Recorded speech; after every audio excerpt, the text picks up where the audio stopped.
మనం చదువుకుని ముందుకెళ్దాం. 22వ కీర్తన 29వ వచనం చదవండి ఒకసారి. 22వ కీర్తన 29వ వచనంలో నేను షార్ట్ మెసేజ్, చిన్న మెసేజ్ మీకు ఏంటంటే ఆ సబ్జెక్టు రాసుకోవాలా. సబ్జెక్టు అక్కడ ఎడిటింగ్ చేయి. మందిరములో మోకాళ్ళ ప్రార్థన ఎందుకు చెయ్యాలి? మోకాళ్ళ ప్రార్థన ఎందుకు చెయ్యాలి? ఇందాక మీరు మోకాళ్ళు వేసారు, నేను చెప్పపోయినా సరే చాలా చాలా ధన్యులు మీరు. అంటే నాకు దేవుని ఆత్మ ప్రేరేపిస్తుంది. నేను కూడా వేద్దాం అనుకున్నా, వేయలేకపోయాను. మీరే గొప్పవాళ్ళు, ధన్యులు. మోకాళ్ళు ఎందుకు వేయాలో తర్వాత ఇప్పుడు చెప్పుకుందాం. ఇప్పుడు ఈ చూద్దాం. కీర్తనలు 22వ కీర్తన 29వ వచనంలో చూడండి. అక్కడేముందండి? అయ్యా చదువుతా రాకేష్ బర్ని చదువునానా? భూమి మీద వర్ధిల్లుచున్న వారందరూ అన్నపానాలు తినండి, నమస్కారం దేవుడికి చేయండి. తమ ప్రాణమును కాపాడుకొనలేక మంటి పాలగు వారందరూ ఆయన సన్నిధిని మోకరించెదరు. ఎందుకు మోకరించాలి అంటే సమాధానం వచ్చేసింది ఇక్కడ. ఎందుకు మోకరించాలి? మన ప్రాణాన్ని మనం కాపాడుకోలేం. మనిషి వర్ధిల్లుతున్నాడు, జీతాలు పెరుగుతున్నాయి, ఆస్తి పెరుగుతుంది, అంతస్తు పెరిగిపోతుంది. కానీ ఏమంటారు, ఎవరన్నా సడన్గా పోయాడు అనుకో, అరే ఏంటి మంచి చాలా బాగున్నారు వాళ్ళు, మంచి ఇల్లు కట్టుకున్నారుగా, కారు కూడా కొనుక్కున్నారు, చాలా బాగున్నారు ఈ మధ్య, చాలా మంచి, ఎందుకు ఏమైంది, ఆయన ఎందుకు చనిపోయాడు అంటారా లేదా? ఆశ్చర్యకరంగా. ఎందుకు వర్ధిల్లుతున్నావు? మనిషే వర్ధిల్లుతున్నారు. క్రైస్తవుడా వర్ధిల్లుతున్నావు, అందరిలాగా నువ్వు వర్ధిల్లుతున్నావు. దేవుడు నిన్ను వర్ధిల్ల చేస్తున్నాడని తెలుసుకో. కానీ నీ ప్రాణం కాపాడుకునే శక్తి మాత్రం ఎక్కడ లేదు మన దగ్గర. అది మనిషి ఏమైపోతాడంటే, ఎవరమైనా కొంచెం ఎప్పుడు ఇంతకుముందు 100 రూపాయలు కూడా లేనోడు ఓ 10,000 20,000 లక్ష రూపాయలు ఉన్నాయి అనుకో, ఇంకా 1 కోటి రూపాయలు ఉన్నాయి, నాకేంటి, నాకు అవసరం ఏంటి అసలు? మనిషితో అవసరం ఏంటి? మనిషితో అవసరం లేదులే నన్ను అనుకున్న పర్వాలా, దేవునితో నాకేంటి అనుకున్నావా, అయిపోయినట్టే నీ పని, డేంజర్. అందుకని భూమి మీద వర్ధిల్లుచు ఉద్యోగాలు చేసుకుంటూ, వ్యాపారాలు చేసుకుంటూ, సంపాదించుకుంటూ, ఆ ఎక్క ఎవరో నెలకి ఇది ప్లాట్ఫామ్ మీద భోజనాలు వడ్డిస్తూ, ఇది అన్న అది హోటల్ పెట్టి నడిపిస్తూ 1,00,000 పైనే ఎంతో సంపాదిస్తున్నారని చెప్పుకుంది పాపం. ఓకే, ఎట్లయినా వర్ధిల్లుతున్నారు చాలామంది మనుషులు, సంపాదించుకుంటున్నారు, మంచిదే, వర్ధిల్లాలి, తప్పు లేదు. ప్రతి ఒక్కరిని దేవుడు ప్రేమిస్తున్నాడు. బైబిల్ చెప్తుంది, ఆయన మంచి వారి మీదను, చెప్పడమా, చెడ్డవారి మీదను ఏం చేస్తున్నాడు? తన వర్షం కుమ్మరిస్తున్నాడు, తల సూర్య చంద్రులను ప్రకాశింపజేస్తున్నాడు. ఆక్సిజన్ చెట్ల నుండి ఆక్సిజన్ అందరికి ప్రాణవాయువు ఆయనే పోస్తున్నాడు. కనుక మనకు కావలసినటువంటి సదుపాయం ప్రతి మనిషిని దేవుడు ప్రేమిస్తాడు. అందుకని దేవుని వాక్యం చెప్తుంది, దేవుడు లోకమును ఎంతో ప్రేమించాను, కానీ తర్వాత ఆయన కుమారుడిని యేసునందు విశ్వాసం ఉంచితే నిత్య జీవం ఉంటుంది. అందరిపై ప్రేమ కుమ్మరిస్తున్నాడు ఆయన. అయితే ప్రియులారా, మనము మోకాళ్ళు ఎందుకు వేయాలమ్మా, ఎందుకు వేయాలి అంటే, మన ప్రాణము మన చేతుల్లో లేదు కనుక దీర్ఘాయుషును పొందాలి అంటే ప్రార్థన చేయాలి. అది కూడా ఏ ప్రార్థన అంటారు? అది మరి ఎక్కడే ఉందండి. ఎక్కడ వేయాలంటే మోకాళ్ళు, అక్కడ చదవండి, మీరు చదవండి. ఎక్కడ వేయాలి మోకాళ్ళు? ఇంట్లో చేస్తున్నామండి అంటారు దొంగలు కొంతమంది. ప్రార్థన ఎక్కడ చేస్తున్నారంటే ఏమంటారు కొందరు? ఇంట్లో చేస్తున్నామంటారు. ఇంట్లో చేయండి, ఇంట్లో చేసేది అది దాని విలువ దానికే. కానీ ఇక్కడ మోకాళ్ళు ప్రార్థన ఎక్కడ చేయాలి? దేవుని ఆయన సన్నిధిలో. దేవుణ్ణి స్తుతించుడి, ఎల్లప్పుడు దేవుని స్తుతించుడి, ఆయన బలమును ప్రసిద్ధి చేయ ఆకాశ విశాలమందు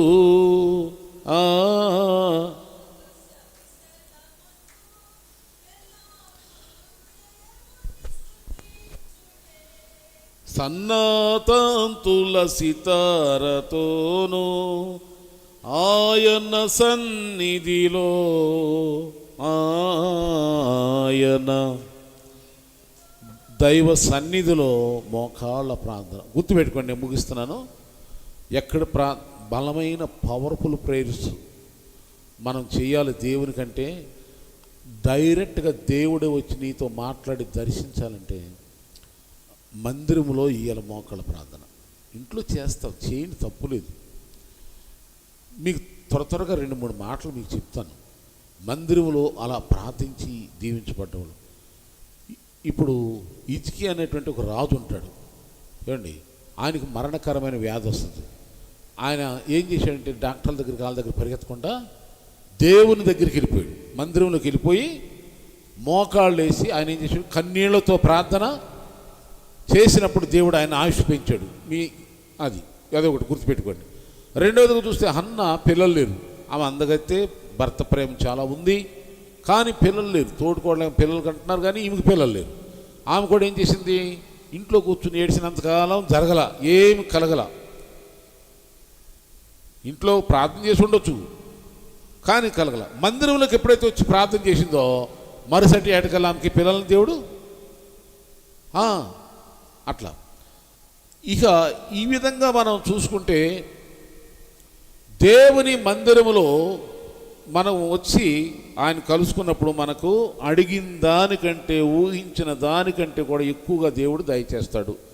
ఒక రాజుగారు, అదే సొలొమోను రాజుగారు అనే ఆయన దావీదు కుమారుడు, మంచి బంగారంతో కూడా మందిరం కట్టాడు. బంగారు మందిరాలు కట్టాడు. ఒకవేళ మీరు బంగారంతో గృహం కట్టుకున్నా సరే కడతారు. దేవుడు ఎందుకు పలికిస్తున్నాడో కడతారు. మీరు బంగారము కిలోలు కలిగి ఉన్నా సరే, మీరు ఇంట్లో ఆస్తి ఉన్నా సరే, వచ్చిన చదువుతీ మాటేనండి. మొదటి రాజులు 8వ అధ్యాయం 54వ వచనం 55వ వచనంలో అక్కడ ఏమిందంటే బంగారముతో మందిరం కట్టాడు. మొదటి రాజుల గ్రంథం 8వ అధ్యాయం 54, 55. ఇక మందిరమే బంగారంతో కట్టాడంటే ఇక ఆయన ఇల్లు ఎంత బంగారంగా ఉందో మీరు ఆలోచన చేయండి. రాజుగారు మళ్ళా ఆయన తినే ప్లేట్లు కూడా బంగారమే. ఎప్పుడో ఒకసారి ఒక దేశ అధ్యక్షుడి గురించి మనం విన్నాం, ఆయన టాయిలెట్స్ కూడా బంగారంతోనే ఉందంట. టాయిలెట్స్ కూడా మరి అది దేవుడు సరే అట్లా ఉంది. ఆ పేరు చెప్పను కానీ అలా ఉంటాయి. ఇంకా తెలియకుండా కనబడకుండా ఎంతమంది బంగారంతో ఉండండి. కానీ ఈ రాజుగారు చేసిన పని ఏంటంటే, మొదటి రాజుల గ్రంథం 8వ అధ్యాయం 54, 55 సొలొమోను ఇలాగ ప్రార్థించుటయు. ఎలాగో ప్రార్థన చేశాడంట, అదిగో అక్కడ ఉంది. ప్రార్థన చేయటం ముగించాడంట. ఆకాశం తట్టు తన చేతులను చాపుట, యెహోవా బలిపీఠం ఎదుట మోకాళ్ళునుట మాని. అంటే అప్పుడు ప్రార్థన ఎలా చేస్తున్నాడని చేతులు పైకెత్తాడంట. దేవుని బలిపీఠం అంటే మందిరం దగ్గర ఎదురుగుండా, ఈ పులిపీఠం ఎదురుగుండా చేతులు పైకెత్తి ప్రార్థన చేస్తూ మహాశబ్దముతో ఇశ్రాయేలుని సమాజం అంతటిని దీవించను. అంటే మీరు నేను చేతులెత్తి దేవుని మందిరంలో ప్రార్థన చేస్తే మీరు మీ కుటుంబానికి, మీ సమాజానికి మీరు ఆశీర్వాదకరంగా ఉంటారు. అర్థమైనది చెప్తా. సొలొమోను రాజు అయినందుకు కాదండి, రాజు అయ్యేటప్పటికే అని తిన్నంత ఉన్నంత ఉంది. మందిరం కూడా కట్టాడు, పెద్ద మందిరం కట్టించాడు. అయినా సరే ప్రార్థన ఎలా చేస్తున్నాడట. ఎవరన్నా ఒకవేళ బంగారం ఒకళ్ళ 4 ఏళ్ళకి సరిపోయాడని పెట్టుకున్నారు అనుకోండి, వాళ్ళ రోజులు మామూలుగా ఉండవు నాయన. ఒకళ్ళు ఎవరికైనా బంగారం వచ్చిందనుకో ఏం చేస్తాడు, ఆడపిల్లలాగా ఏం వేస్తాడు, మెళ్ళ వేసేస్తాడు. ఆడపిల్లలాగా చెవులు కూడా కుట్టించుకుంటాడు. ఇక కడిని పెట్టుకుంటాడు, నాకేముంది బంగారం చూడవచ్చని. ఒక రోగం వస్తే మొత్తం పోదు. కానీ ఈ రాజు అలా చేయలే. చేతులు దేవుని తట్టెత్తేసి దేవుని మందిరంలో బలిపీఠం ముందుండి, ఒక దేశానికి అధికారి రాజు, అందరూ చూస్తూ ఉండగా మోకాళ్ళు. ఎంతమంది అలా తగ్గించుకోగలం మనం 4 ఉన్నారంటే ప్రార్థనలో పాట పాడితే సిగ్గు, ప్రార్థన చేయటానికి నోరు రాదు. ఏ సాక్ష్యం చెప్పడానికి రాదు. మరి మనకేంత సిగ్గైతే దేవుడు ఆశీర్వదించాలంటే ఎట్లా? హల్లెలూయా, స్తోత్రం స్తోత్రం స్తోత్రం. నేను విశ్వాసంగా ఉన్నప్పుడు ఎక్కడన్నా మీటింగ్కి వెళ్తే నేను ఎంతమంది ఉన్నా సరే వెళ్ళిపోయి నాకు పాట టైం అండి, నా పాట టైం అండి, పాట టైం. హోయ్ కాదయ్యా, బాగా పిలవబడిన వాళ్ళు ఉన్నారు, సింగర్స్ ఉన్నారు, బయట నుండి వచ్చారు, నీకు టైం లేదని వాడు. బాబా కొంచెం నిజంగానే అప్పుడు నాకు పాట పడతా రాదు, కానీ ఆశ, తృష్ణ.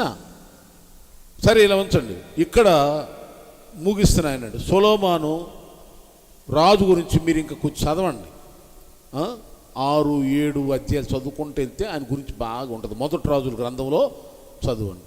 నేను ఆపేస్తాను ఇంతటితో ఈ మెసేజ్. మోకాళ్ళ ప్రార్థన మనల్ని అపాయం నుండి తప్పిస్తుంది. మనకు తెలీదు ఎక్కడేముందో. అందుకే 91వ కీర్తనలో నీ కుడి పక్కన 10,000 మంది కూలిన, ఎడమవైపున కొన్ని 1000 మందికి పడినా కూలినా, ఇటు అటు మనుషులందరూ కూలినా ఏ అపాయం నీ దగ్గరికి రాదు. ఎందుకనగా మహోన్నతుని చోటను నివసించువాడే సర్వశక్తుని నీడను. అంటే మహోన్నతుని చోటన సర్వశక్తుని నీడంటే దేవుని సన్నిధే. అందుకని దేవుని సన్నిధిలోకి వస్తే ఇలాంటి ప్రయోజనాలు ఉన్నాయి. రండి, ప్రార్థనలో రండి, ఆరాధనలో రండి, ఉపవాస కూటాల్లో, సాధారణ కూడికల్లో, ఆదివారం ఆరాధనకు ఆహ్వానిస్తే. ఎందుకంటే దేవుని సన్నిధిలోకి వస్తే మీకు ఇలాంటి ప్రయోజనాలు ఉంటాయి. ఒకటి, మనం కాపాడబడతాం. చాలామంది విచారకరం ఏంటంటే, ఒకప్పుడు ఈ మందిరానికి వచ్చిన సమయాల్లో చాలామంది గురించిన కొంతమంది గురించి తినటానికి ఆహారం ఉండేది కాదు, సరైన వస్త్రం ఉండేది కాదు, చాలా బాధపడేవాడు.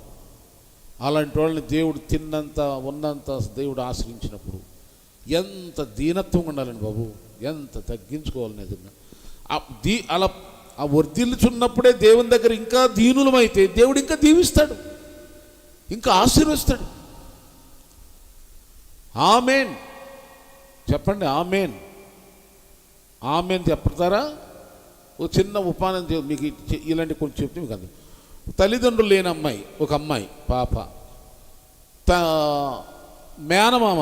మేనమామకు పెళ్ళి అవ్వాల, తల్లిదండ్రులు పోయారు, అక్క కూతురు చనిపోయారు. అప్పుడు ఊరు వాడ ఏమన్నారంటే,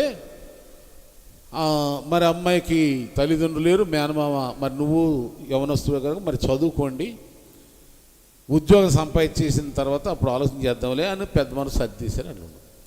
అప్పుడు ఈయన ఉద్యోగం తొందరలోనే ఈయనకు వచ్చేసింది, చదువు పూర్తయింది మేనమామకి. మరి మేనకోడలు ఆ ఇంట్లోనే ఉంటుంది, అక్కడే పెరుగుతున్నా. కానీ అక్క కూతురు కదా, చాలా ఆమెతో అరసాలు పరసాలు లేకుండా, ఎందుకంటే చదువు డిస్టర్బ్ పెట్టవద్దని ఏ విధమైన ప్రేమ లేఖలు, ఇలాంటి లవ్ చాటింగు, ఇటువంటి ఏమీ ఆమెకు తెలియకుండా, తెలియనట్టు మరి అక్క కూతురు అంటే మరి కొంచెం ఆ భయం ఉంది,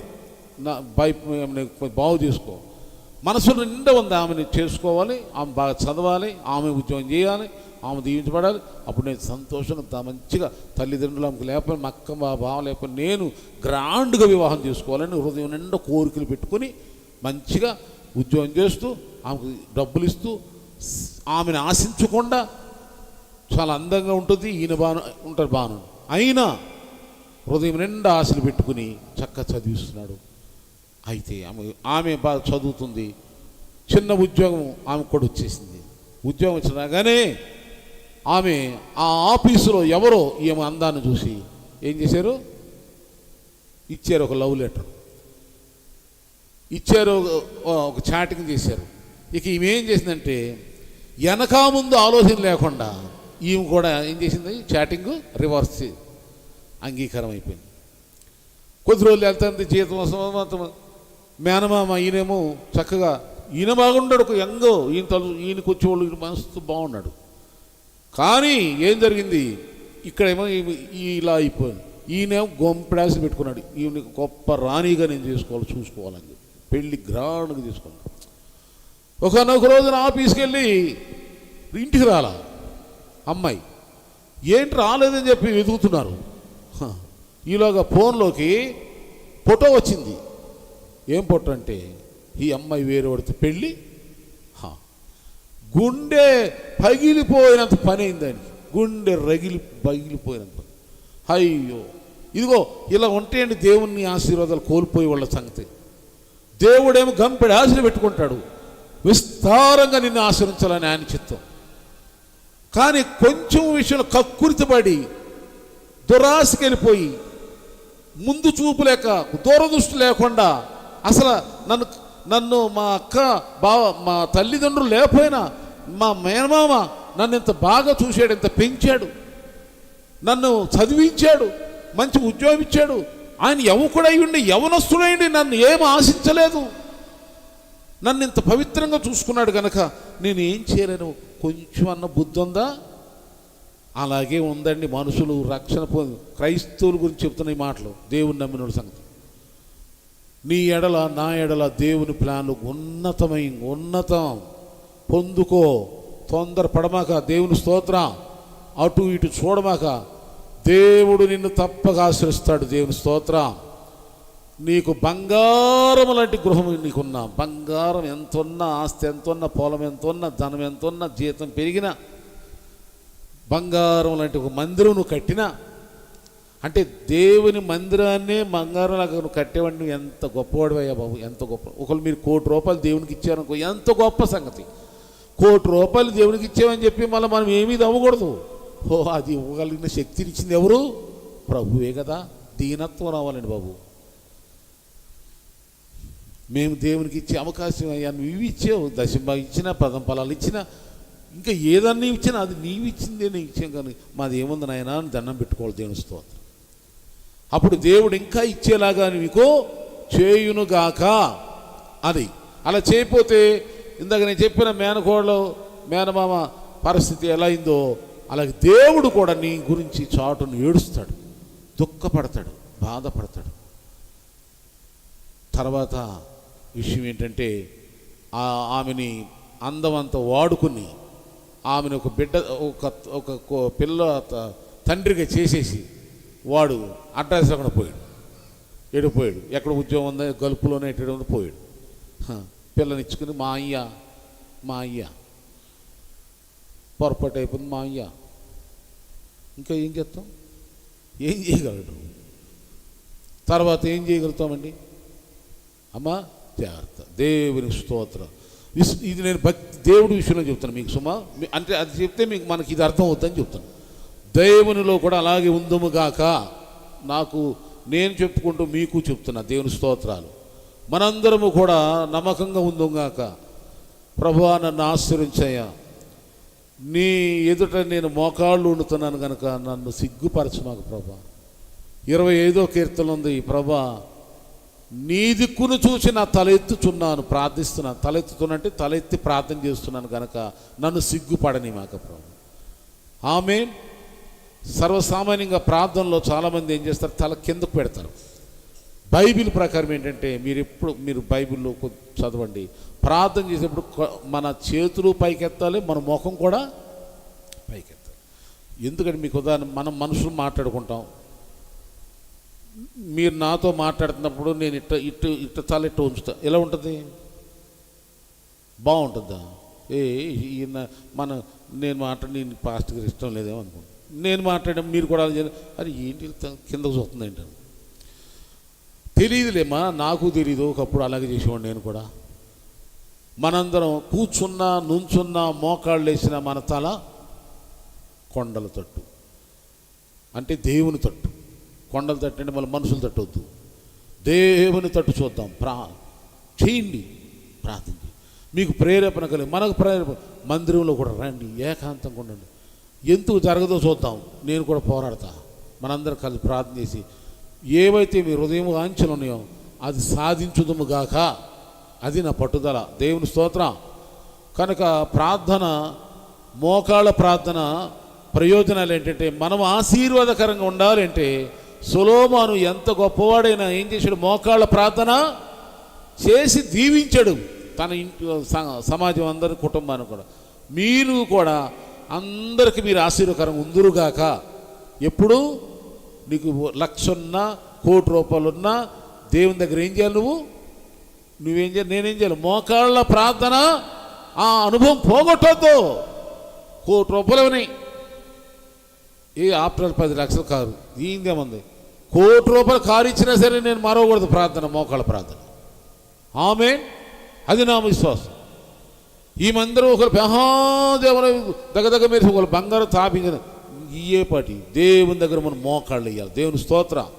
మన ఇంటినే చక్క విశాలమైన పాలరాతి బిల్డింగ్ లాగా చేసేసి ఎంత చేసినా సరే దాని కాదు, దేవుని సన్నిధిలో మోకాళ్ళ ప్రార్థన మరవద్దు. ఖచ్చితంగా దేవుడిని నాది. ఇక సొలొమోను రాజు గురించి నేను చెప్పక్కర్లేదు, ఎంత దీవించబడు. ఆయన రోజుల్లోనంట వెండికి విలువ లేదంట, వెండిని ఎవరు కొనేవాళ్ళు కదంట, అలా పారేసి ఉండేదంటే. ఇది మామూలుగా ఈ రాళ్ళు పారేత్తం అట్లా ఉండేదంట. మోసుకెళ్ళినోడు మోసుకెళ్ళినంత. చూడండి, ప్రార్థన చేసుకుందాం మరి. అంత ఆశీర్వాదం మీకు ఉండునుగాక, మీ దగ్గర ఒక డబ్బులు లెక్క లేకుండా ఉండునుగాక. ఆమేన్. స్తోత్రం స్తోత్రం స్తోత్రం. బంగారు వజ్ర ఐశ్వర్యాలు స్థిరి దేవుడు అసలు ఇవి అసలు లెక్క ఇదే పడితే అన్నట్టుగా దేవుడు మిమ్మల్ని దీవించునుగాక.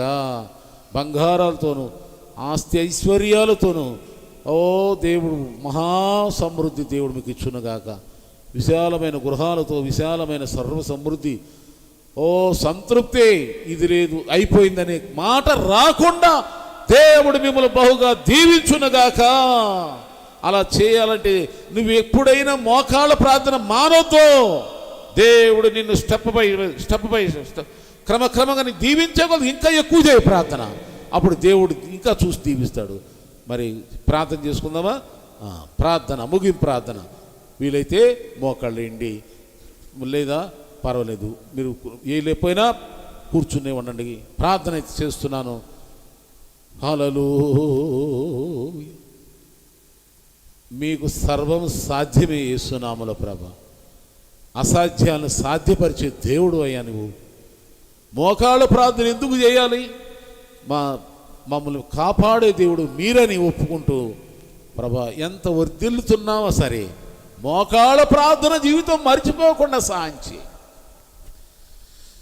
ఎంత గొప్ప రాజుగా నువ్వు ఆశీర్వదించిన, ఎన్ని వేల మందికి, లక్షల మంది, కోట్లాది మందికి ఒక రాజుగా చేసిన ప్రభా.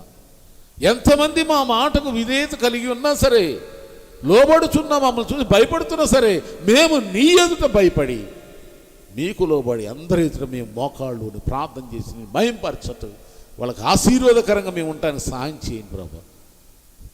ప్రభా తండ్రి, లోకంలో చాలామంది తెలీదు, ఏదో ఈ లోక ఆస్తులు చూడగానే, ఈ లోక సంబంధమైనటువంటి ఏదో చూడక, వైభవం చూడగా ఏదో మాకు ఈ లోకమే స్థిరం అనుకుని వాటిని మురిసిపోయి నీ సన్నిధికి భయపడకుండా మోకాళ్ళ నుంచి ప్రార్థన చేయకుండా చాలామంది తెలియక పొరపడుతున్నారు. క్షమించు నాయన, క్షమించు నాయన తండ్రి. రేపు ఆదివారం ఆరాధనలో మేము వారు అందరం కూడా కలుసుకుని నేను మహిమపరచుకోవటానికి సహాయం చేయమని ప్రార్థిస్తున్నా.